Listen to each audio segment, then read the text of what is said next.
मस्ती मराठी व्हिडिओ आवडला तर लाईक करा, शेअर करा तुमच्या मित्रांसोबत, सबस्क्राइब करा अशाच मजेदार गोष्टींसाठी।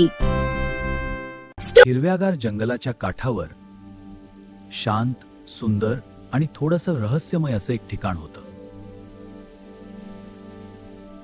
एका हिरव्यागार जंगलाच्या काठावर एक धूर्त कोल्हा राहत होता। तो खूप हुशार पण थोडासा आळशी आणि खूप भूक लागली होती। तो अन्नाच्या शोधात इकडे तिकडे फिरत होता पण त्याला काहीच मिळत नव्हतं।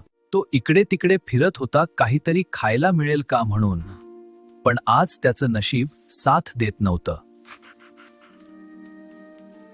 थोडा वेळ चालल्यानंतर त्याला एक सुंदर द्राक्षांचा मळा दिसला।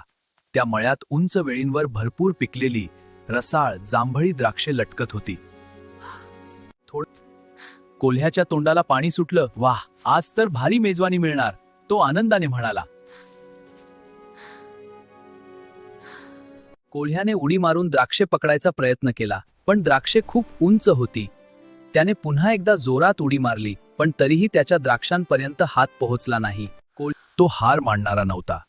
त्याने पुन्हा पुन्हा प्रयत्न केले, धावत येऊन उडी मारणे, वेगवेगळ्या कोनातून उडी मारणे, पण प्रत्येक वेळी तो अपयशी ठरला। थोड्या वेळाने तो खूप थकला, श्वास जोरात चालू झाला, पोटात भूक आणि मनात निराशा वाढली।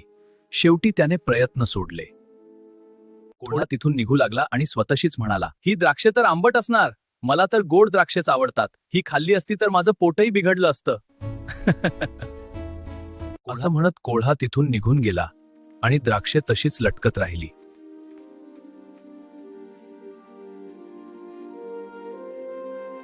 असं जे मिळत नाही त्याला कमी लेखणे हा मानवी स्वभाव आहे।